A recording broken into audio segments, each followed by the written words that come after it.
Le président de la République poursuit son séjour à Londres. C'est en Grande-Bretagne. Professeur Alpha Condé tente d'attirer plusieurs investisseurs étrangers en Guinée pour favoriser le décollage économique du pays. Le Premier ministre a lancé les travaux de construction du marché dans la sous-préfecture de Koubia, préfecture de Dubreka. Le projet s'inscrit dans le cadre du programme d'appui aux zones touchées par le projet Kaleta. Demain dimanche, le Sili de Guinée joue contre les Warriors du Zimbabwe. C'est dans le cadre des éliminatoires de la Coupe du Monde Brésil 2014. C'est tout pour les titres. Dans quelques instants, les détails. Bonsoir et merci de choisir la télévision guinéenne. Le forum économique sur la Guinée se poursuit à Londres, la capitale de la Grande-Bretagne. Ce samedi, le président Alpha Condé a encouragé les investisseurs anglais à s'intéresser davantage à la Guinée. L'amélioration du climat des affaires et les garanties qu'offre le nouveau code minier ont été présentées. Compte rendu, Sanassi Keita. Ici à Chatham House pour échanger avec le président de la République sur la situation sociopolitique et économique de la Guinée. Une rencontre au cours de laquelle les questions minières du pays ont été les plus discutées. Nous avons fait un nouveau code, mais en discutant avec nos partenaires de la société civile des miniers, et notre action principale c'est la transparence, la lutte contre la corruption et la promotion des prix de l'entreprise. Et c'est ce qui nous a amené à revoir, à faire la revue de tous les contrats et qui nous a amené aujourd'hui à collaborer avec le FBI et la justice américaine et la justice britannique pour certains contrats, pour que réellement tous les contrats qui ont été acquis par la corruption puissent être annulés. La transparence dans la gestion des ressources minières du pays pour un partenariat mutuellement avantageux.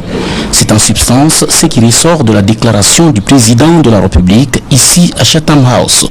Donc il faut que les sociétés qui viennent acceptent la transparence, acceptent qu'en travaillant, ceux qui payent servent à la population, non pas à une minorité.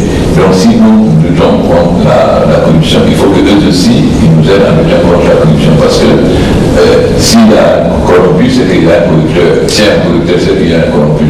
Donc nous devons tous travailler dans le sens de la transparence du process et du fait que les bénéfices viennent du peuple, non pas une minorité.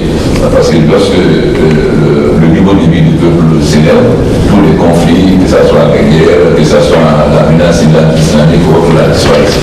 Donc il faut qu'ils aillent dans le sens de la transparence et de la lutte contre la corruption. Ces investisseurs britanniques de plusieurs domaines ont exprimé au président de la République leur désir de venir à Conakry pour s'impliquer dans le développement du pays. Ceci à travers justement la création de petites et moyennes entreprises porteuses de croissance et d'emploi pour soutenir la politique du chef de l'État. Restons à Londres pour dire que la forte délégation qui accompagne le chef de l'État anime des rencontres d'affaires avec des investisseurs, ministres ou conseillers, font de nombreuses présentations sectorielles sur les potentialités de la Guinée. Sanassi Keita. Tous les projets discutés au cours de ce forum des investisseurs britanniques sur la Guinée semblent attractifs. Ces projets ont été assez attractifs pour beaucoup d'investisseurs qui comptent venir nous rencontrer pour beaucoup plus de détails. Nous avons aussi ciblé et expliqué l'intérêt que nous avons aussi à financer les projets liés aux infrastructures sociales, éducatives et aux infrastructures aussi liées spécifiquement à la santé. Et tous ces projets leur ont été soumis et c'est sûr et certain qu'ils seront là vraiment pour nous voir et que nous puissions en discuter vraiment dans le détail en vue de leur financement dans l'intérêt du peuple de Guinée. Les participants à ces forums sont satisfaits de l'importance qu'accordent les investisseurs britanniques à la Guinée en vue de son développement.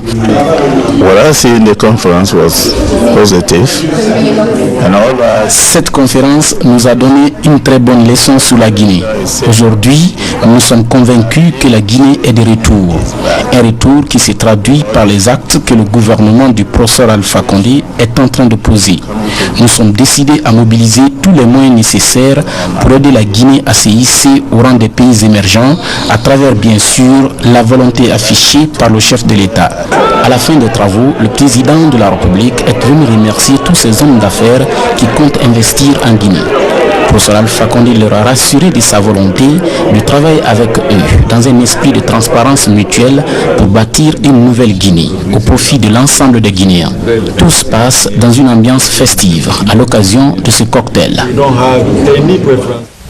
Le ministre des Mines a également fait une importante présentation sur le code minier guinéen. Nous vous proposons le reportage sur ce sujet dans nos prochaines éditions. Le Premier ministre chef du gouvernement a procédé hier au lancement des travaux de construction du marché de la sous-préfecture de Koubia dans la préfecture de Dubreka. Cela fait partie du programme d'appui économique des zones touchées par le projet de réalisation du barrage de Kaleta. Reportage Alpha Yassila. Les populations de la sous-préfecture de Koubia en liesse ce vendredi 14 juin 2013 et l'accueil avec celle de Baditondon, de Ouassou dans la préfecture de Dubreka, celle de Rolé et de Segolon dans la préfecture de Télémélé. Le Premier ministre chef du gouvernement venu présider le lancement des activités d'appui économique des zones du projet hydroélectrique de Kaleta. Il s'agit notamment de la construction des infrastructures socio-économiques que sont un marché et un forage à Koubia, un marché et un forage à Gemeteli, un marché et un forage, l'électrification rurale et un appui au programme de développement de Badi, une école, l'électrification rurale, un appui au programme de développement de Tondo et un appui au centre de santé communautaire de la CRD de Tondo. Une école, un centre de santé, un forage, un terrain de sport, une mosquée, un appui à l'agriculture et à la pêche, des pistes rurales, plus la dotation de 2 barques motorisées pour la traversée du fleuve Concouré à Kaleta.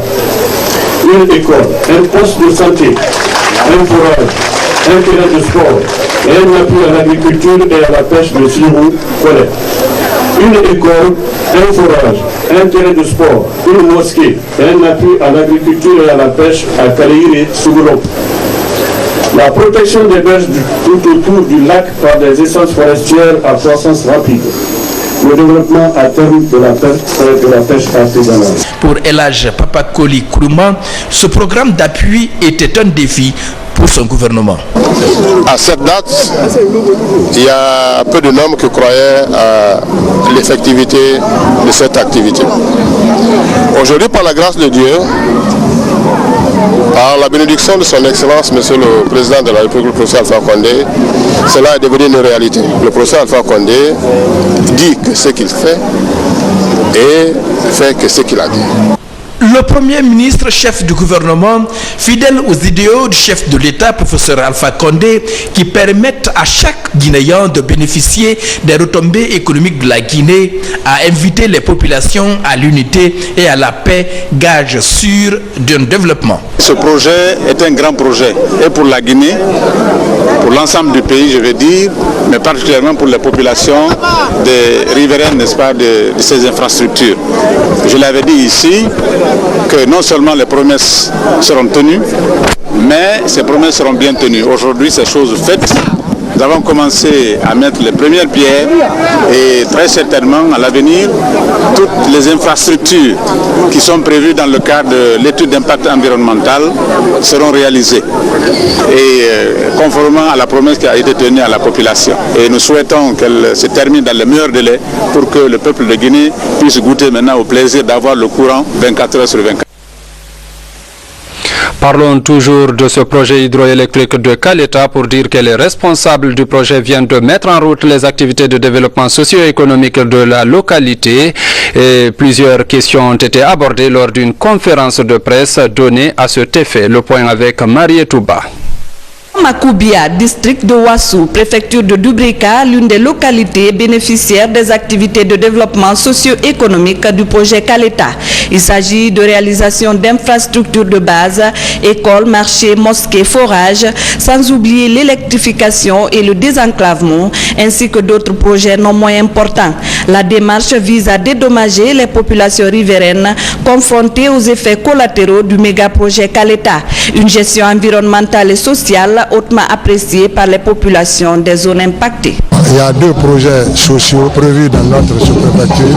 Les 2 marchés, un marché pour mon district qui s'appelle Koubia, un autre marché qui est à Guémétédé, distant de 25 km. Ce projet, ça nous réhabilite, ça nous donne encore un tonus pour le développement de notre contrée. Il y avait des inquiétudes au départ parce que la population ne pensait pas qu'il y aurait eu d'autres infrastructures sociales qui pouvaient leur être bénéfiques. Donc aujourd'hui, avec l'annonce de tous ces appuis, de toutes ces assistances et la réalisation de ces infrastructures sociales amène notre population à être mise en confiance. À travers un point de presse, le ministre d'État à l'énergie et les responsables du projet ont expliqué les contours liés au processus d'électrification et au niveau d'exécution du projet avant d'annoncer d'autres grands chantiers d'électrification. L'accent a été également mis sur l'obtention des indemnisations. C'est un ensemble de projets qui ont démarré. Et comme je vous disais tout à l'heure, le gouvernement de Boussou n'est pas un gouvernement de parade. Nous travaillons sûrement, certainement, dans l'ordre, sans beaucoup de Pour annoncer l'étape d'indemnisation, un des bénéficiaires a reçu 11 126 000 francs guinéens. Un autre projet en cours de réalisation dans notre pays, c'est l'axe routier d'Abompa, kilomètre 36. Le ministre d'État chargé des travaux publics et des transports vient de visiter ce chantier long de 8 km. Le contrat de réalisation de cette route est confié à l'entreprise OAS qui exécute les travaux sur le terrain. Mohamed Touré. Le contrat de reconstruction de cette route a été signé le 31 mai dernier. Depuis, l'entreprise OAS s'est déployée sur le terrain pour engager des travaux d'assainissement et l'abattage des arbres. En plus, l'entreprise travaille pour maintenir la circulation pendant l'hivernage. Les mesures qu'on a envisagées, c'est d'améliorer la route, l'existant bien sûr, de l'améliorer avec quelques travaux préparatoires qui sont en cours pour possibilité de dégager le trafic, même pour qu'on puisse travailler dans les meilleures conditions et que les gens puissent circuler. Cette route longue de 8 km part de Dapompa au kilomètre 36. Elle sera réalisée en 2 fois 2 voies. Le ministère d'État chargé des travaux publics et des transports se trouve confronté à l'occupation des emprises de la route de l'Enseignat par des marchandes. Un problème auquel le ministre Baousman compte trouver solution. D'après ce que j'ai eu comme information, il y a un site qui a été déjà identifié et qui sera aménagé pour faire transférer ce petit marché sur ce site. Il y a d'autres peut-être questions de contraintes, notamment les réseaux. Si je pense qu'il y a un problème avec le réseau de la SEC, je pense que c'est une question qui doit être résolue avec la direction de la SEC. Sinon, pour le reste, je constatais que les emprises sont bien dégagées. Je crois qu'on ne sera pas confronté à des problèmes de déguerpissement. La réalisation de ce tronçon permettra aux usagers de circuler aisément. Le délai d'exécution est de 20 mois. À présent, un communiqué du ministre directeur de cabinet à la présidence de la République. Communiqué. L'unité de gestion du Comité national de pilotage de la réforme du secteur de la sécurité, CNP-RSS, organise une session de la commission d'orientation stratégique le mercredi 19 juin 2013 à 10h au palais Sékou Touréa sous la présidence de son Excellence, Monsieur le Président de la République, président de la commission d'orientation stratégique du CNP-RSS. Ils sont conviés les présidents des institutions républicaines, les membres de la commission d'orientation stratégique du Comité national de pilotage de la réforme du secteur de la sécurité, les ambassadeurs des pays impliqués dans la réforme des secteurs de sécurité en Guinée, les représentants du système des Nations Unies, les experts nationaux et internationaux impliqués dans la réforme du secteur de la sécurité. Vu l'importance de l'ordre du jour, la présence de chacun et de tous est vivement souhaitée. Responsable de l'unité de gestion du CNP-RSS, Dr Mohamed Diané. La réunion préparatoire sur le foncier vient de se terminer, je voulais dire, au ministère de l'Urbanisme et de l'Habitat. Les assises ont abouti à l'élaboration des recommandations pour la mise en place d'un système de gestion foncière et domaniale consensuel en Guinée. Explication, Sa Martin Fansinaduno. À Conakry, rien ne freine l'occupation et les constructions anarchiques. Les domaines publics maritimes sont privatisés. Les immeubles poussent sans normes. Beaucoup parmi eux ne sont pas immatriculés. Pire, aucun test de loi ne régit les biens immobiliers de l'État. Pour corriger ces lacunes, une législation est élaborée. Elle complète les dispositions des codes fonciers et de l'urbanisme. Les spécialistes l'appellent code de construction et de l'habitat. L'implantation du bâtiment doit être faite de sorte qu'aucune partie de la toiture, même infime, ne déborde sur la parcelle du voisin, ni que les eaux de pluie déversées par la toiture ne tombent chez le voisin, même si cette toiture est réalisée dans les limites de la propriété. Comment en tant qu'architecte, en tant qu'urbaniste, en tant que géomètre, en tant que topographe, en tant qu'ingénieur de bâtiment, comment désormais nous devons dégager notre responsabilité pour que tout le monde sache que tout ce qui se fait, dès qu'on parle des infrastructures, il s'agit de nous consulter effectivement. Il existe aussi un code des collectivités locales. Cet instrument réglementaire définit les rôles et responsabilités des administrateurs dans la gestion des domaines.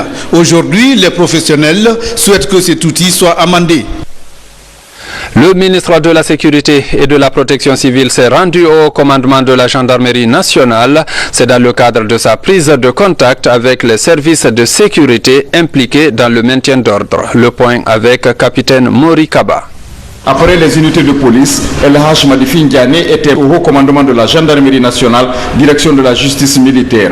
Ici, le nouveau patron de la sécurité a été rassuré de la collaboration des hommes en kaki vert ou les lions de l'armée guinéenne. Au niveau de la gendarmerie nationale, monsieur le ministre, rassurez-vous de toute la disponibilité, la motivation, l'engagement des unités de la gendarmerie nationale d'œuvrer auprès de vous pour que désormais les missions et les attributions dévolues à nos différentes structures soient des missions et des attributions exécutées de façon concertée et dans une parfaite collaboration. Le ministre de la Sécurité et de la Protection civile, policiers et gendarmes ont la même mission, celle de sécuriser les populations guinéennes. Il ne saurait y avoir de distinction entre nous quand il s'agit de faire le travail parce que nous faisons le même travail, sécuriser la population guinéenne. Nous n'avons qu'un seul mérite, mieux sécuriser la population de Guinée. Le comportement d'un manifestant, quelle que soit la nature de ce comportement, ne doit pas nous amener à faire usage d'une force exceptionnelle, même en cas de détresse. Le contrôleur général de police Madifi Ndiané a bénéficié d'un rassemblement de policiers et gendarmes et d'un défilé pour des honneurs dus à son rang. Des policiers et gendarmes qui se sont engagés à marcher désormais main dans la main pour mieux sécuriser les populations. Justement, pour parler des relations civilo-militaires, une conférence s'est tenue récemment dans notre pays. Elle a regroupé plusieurs acteurs de la société civile, des forces de défense et de sécurité, ainsi que des professionnels de l'information. Lors de la rencontre, des questions liées à la réforme de l'armée en Guinée et la gestion des manifestations politiques ont été abordées. Sa Amaratolno revient ici sur cette rencontre. Suivez. Conakry accueille la conférence nationale sur les relations civilo-militaires. La tolérance, le dialogue et le respect de la diversité sont garants de la paix. La rencontre mobilise acteurs de la société civile, forces de l'ordre et professionnels de l'information. Il se fixe pour défi d'échanger sur les moyens de favoriser par exemple le dialogue entre civils et militaires. Une question pertinente pour le partenaire sénégal. Les forces de défense et de sécurité doivent toujours avoir comme repère les relations civilo-militaires qu'elles se doivent de parfaire à tout moment, surtout lorsque des soubresauts assombrissent le ciel de la démocratie dans un pays donné. À Labé, l'une des régions administratives de la Guinée, les relations entre civils et militaires se portent bien, comme le témoigne ce caporal d'armée. Lors des manifestations qui se sont passées, presque il n'y a pas eu un dégât. L'autorité civile a conseillé, a sensibilisé la population. Les manifestants étaient sortis et ils savent ce qu'ils devaient faire. À Conakry, la réforme de l'armée se poursuit. Le renforcement du dialogue civilo-militaire reste en bonne place dans ces programmes. C'est une priorité pour les autorités guinéennes. Le dialogue civilo-militaire passe par le rétablissement des relations positives entre les forces de défense et de sécurité et la population civile, ainsi que le renforcement du sentiment de sécurité des citoyens. En Guinée, un comité civilo-militaire existe depuis quelques années. Ses responsables ont animé des panels de cette conférence nationale sur les relations civilo-militaires. Le ministre du Tourisme, de l'Hôtellerie et de l'Artisanat séjourne actuellement à Macinta. Luceni Camara est porteur de messages du président Alpha Condé aux populations de cette localité. Partout, il a exhorté les populations à la paix et à l'unité nationale. Il a également invité les populations à soutenir les actions du chef de l'État. Reportage Moussa Komara. Les populations de la CRD de Kouankan sont satisfaites de la gouvernance des autorités de la Troisième République. Elles se sont mobilisées pour renouveler leur adhésion aux idéaux de changement du président de la République. C'est le lieu et le moment pour nous de signifier que les différentes réalisations du gouvernement au sein de notre sous-préfecture constituent les preuves aux arguments par lesquels nous puisons les partisans afin de remplir l'abaissage du RPG Arc-en-Ciel. La population de Kouankan réitère toujours leur soutien inlassable au projet de société du gouvernement de son excellent professeur Alpha Condé, président de la République de Guinée, démocratiquement élu, car c'est des projets raisonnables parce que réalisables. Au cours de cette mobilisation, Mamadou Yero Diallo, secrétaire général de la sous-section de l'UFDG, et Ibrahima Yako Sakouvogi de l'UFR ont rallié le RPG Arc-en-Ciel. Il n'est pas bon d'être ingrat. Là où ils sont, nous le suivons. Et nous savons ici dans Bouzé que le RPG est majoritaire. Et c'est pour cette raison que nous avons voulu démissionner librement dans l'UFDG pour adhérer RPG, le parti au pouvoir. Depuis que Dadano est Dadano, c'est cette année que nous avons eu l'ouverture. Les taxis vont à tout moment. Je suis très content. C'est la raison qui m'a poussé à faire venir tous les militants de l'IFR au compte de l'IRPG. Vous venez de dire qu'il ne s'est pas choisi. C'est la Guinée qui l'a choisi. La Guinée l'a choisi à travers une demande qu'elle a faite à Dieu. Donnez-nous un de nos fils qui peut regarder nos problèmes, qui peut résoudre nos problèmes, qui peut avoir pitié de nous. Et Dieu nous a donné le professeur Alpha Condé. Je ne sais pas qu'est-ce qu'on ira chercher ailleurs. Après l'étape de Kouankan, le parrain de la campagne politique et agricole de la préfecture de Macinta s'est rendu dans les sous-préfectures de Sengbedou et Daro. Dans ces localités, Luceni Camara a invité la population à promouvoir la paix et l'unité nationale. À Sengbedou, tout comme à Daro, le manque d'infrastructures routières, de maisons de jeunes, d'enseignants, de lampadaires et de personnels de santé restent les problèmes récurrents dans ces localités. Elle sollicite l'appui du gouvernement pour améliorer leurs conditions de vie.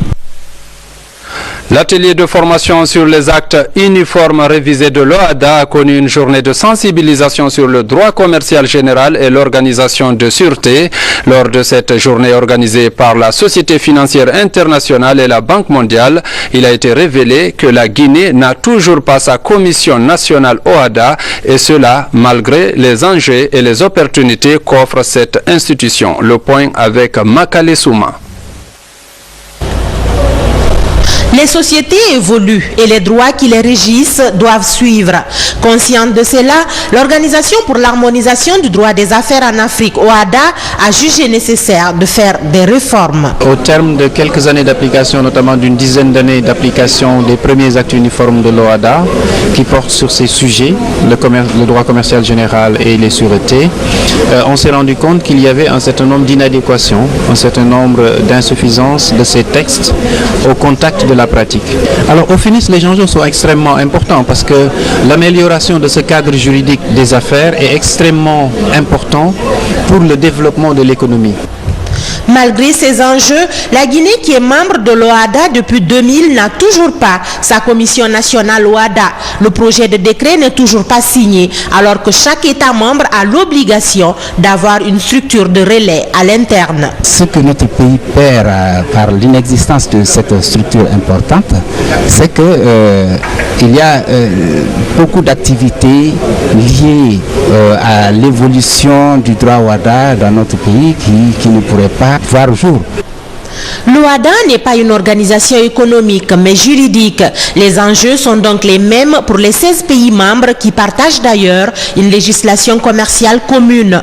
Pour le cas précis de la Guinée, outre la non-signature jusqu'à nos jours du décret de la Commission nationale OHADA, le secteur privé et la société civile sont aussi indexés pour leur manque de synergie, de sorte que le pays est aujourd'hui désigné par les spécialistes comme une sorte de paradis pénal en droit OHADA, une donne qui doit être changée pour une amélioration du droit des affaires en Guinée. La Banque africaine de développement vole au secours du département de l'environnement. L'institution vient de mettre à la disposition de ce ministère 100 ordinateurs bureautiques pour aider à moderniser les services des eaux et forêts. Reportage Nabi Zakaria Bangoura. La qualification et la modernisation de l'administration forestière en Guinée sont des préoccupations de la Banque africaine de développement. Cette institution, à travers le projet d'appui au renforcement des capacités de gestion économique et financière par GEF, vient d'offrir 100 ordinateurs fixes et accessoires à la Direction nationale des eaux et forêts. Ces matériels vont permettre de renforcer les capacités des services centraux et déconcentrés de la Direction des eaux et forêts. Il faut qu'on ait un esprit de maintenance. Maintenir les équipements, les conserver. Et je crois que c'est là qu'on va faire vraiment le changement prôné par le président de la République, le professeur Alpha Condé. C'est ce que nous souhaitons. Ces équipements sont obtenus suite aux requêtes formulées auprès de la Banque africaine de développement par le ministère de l'Environnement, des Eaux et Forêts. Je vous donne l'assurance que ces 100 ordinateurs et ondulaires équipés d'antivirus parviendront aux heureux bénéficiaires et seront utilisés à bon escient en veillant à leur usage. Je solliciterai auprès du ministère de l'Environnement, des Eaux et Forêts un appui pour compléter cet équipement de dernière génération en imprimante et en source d'énergie. En recevant ce lot de matériel, le secrétaire général du ministère de l'Environnement, des Eaux et Forêts a, au nom du ministre Ibrahima Bouaro, invité les bénéficiaires à faire des résultats. Le 14 juin de chaque année, l'humanité célèbre la journée internationale de don de sang. En Guinée, cette journée est placée sous le thème « Donner du sang, c'est sauver des vies ». Selon les statistiques du Centre national de transfusion sanguine, 30 à 50 personnes ont besoin du sang par jour dans nos différentes structures hospitalières. Compte rendu, Abdoulaye Diallo. Selon les statistiques du Centre national de transfusion sanguine, chaque jour, 30 à 50 personnes souffrant de diverses pathologies ont besoin du sang à travers les hôpitaux de la capitale, surtout pendant la saison des pluies. Cette denrée importante ne provient uniquement que du corps humain et le volume du sang à prélever varie entre 300 et 450 cc selon le poids du donneur, 50 kg ou plus. Un acte de civisme et de solidarité. Donner le sang, c'est un sentiment de fierté qui m'anime parce que j'arrive à sauver des vies humaines dans les hôpitaux. Nous, sans savoir que le sang ne s'achète pas dans un magasin. Il faut que les gens viennent donner le sang pour qu'on ait une quantité suffisante pour sauver des vies humaines. À travers ce défilé, les ONG humanitaires expriment leur volonté de soutenir toute initiative qui vise à sauver la vie d'un patient. Elles se sont impliquées dans la collecte et le don du sang. Le sang qui doit aller dans ces kits se retrouve dans vos veines. Oui, seule votre volonté va permettre en sorte que ceux qui sont couchés dans les hôpitaux, ceux qui sont malades, qui reçoivent de ce sang. Pour lutter contre la pénurie du sang, le gouvernement injecte chaque année une forte somme pour le renforcement des capacités opérationnelles des agents. Les donneurs volontaires aident donc le ministère de la Santé à renforcer l'efficacité des programmes, non seulement de la réduction maternelle et infantile, mais aussi la lutte contre les maladies transmissibles. Des certificats de reconnaissance sont décernés à quelques donneurs bénévoles. Des bénévoles qui offrent régulièrement une partie de leur sang pour sauver des vies. Cette année, les forces de défense et de sécurité ont constitué la cible potentielle de l'opération. Sport, le Sili de Guinée reçoit les Warriors de Zimbabwe au compte des éliminatoires de la Coupe du Monde Brésil 2014. Notre équipe nationale se trouve dans une situation très critique malgré sa large victoire de 6-1 dimanche dernier devant les Mambas du Mozambique. Le Sili face à son destin, c'est demain dimanche. Commentaire Oumar Dieng. Dans cette course, tous les groupes confondus, la 5e et avant-dernière journée s'annonce encore avec plus de décisions sur le sort de 40 équipes africaines en lice pour le Brésil 2014. Dans notre poule, la poule G, où l'Égypte garde encore la tête avec 12 points, soit 5 points devant la Guinée, le sort du Sili national est toujours critique, malgré la large victoire de dimanche dernier devant les Mambas du Mozambique. Nous sommes en face de tout un éventail de probabilités, autant que dans le football, la victoire comme la défaite ou le match nul est fort possible. Le Sili national qui reçoit cette fois les Warriors de Zimbabwe va-t-il jouer sur le même registre que dimanche dernier pour survoler les Warriors et s'adjuger 3 points de plus? Et de l'autre côté, l'Égypte qui reste devoir jouer en Afrique australe va-t-elle tenir en échec le Mozambique à Maputo après avoir battu le Zimbabwe voisin à Harare le 9 juin? Ou encore, des matchs nuls vont-ils se produire de part et d'autre? Tout est possible. Dans tous les cas, la Guinée, en disposant de 50% de son destin entre les mains, n'a pas de détails à faire. Il faut battre le Zimbabwe autant que faire se peut, ce qui est bien à la portée de cette équipe du Sili national, remise davantage en ordre de bataille avec l'arrivée de nouveaux talents dans tous ses compartiments. Les autres 50% de notre destin se jouent à Maputo, entre l'Égypte et le Mozambique. Les Pharaons sont grandissimes favoris, mais avec cette équipe du Mozambique qui jure ne plus se laisser humilier. Après le naufrage trempé de 6-1 dimanche dernier au stade du 28 septembre, la partie sera très difficile. Le public du Machava Estadio de Maputo est toujours très chevronné à supporter les Mambas. Cela pourrait bien servir la Guinée, car une défaite de l'Égypte combinée à une victoire de la Guinée va bien repositionner le Sili dans la course. L'écart ne serait plus que de 2 points derrière l'Égypte et le match Égypte-Guinée de la 6e et dernière journée serait une véritable finale de poule le 14 septembre 2013 au Caire. Des résultats à suivre. Bonne chance au Sili. Il faut dire bonne chance au Sili de Guinée. Mesdames, Messieurs, c'est tout pour ce journal. Merci de l'avoir suivi et bonne suite de programmes sur la télévision nationale.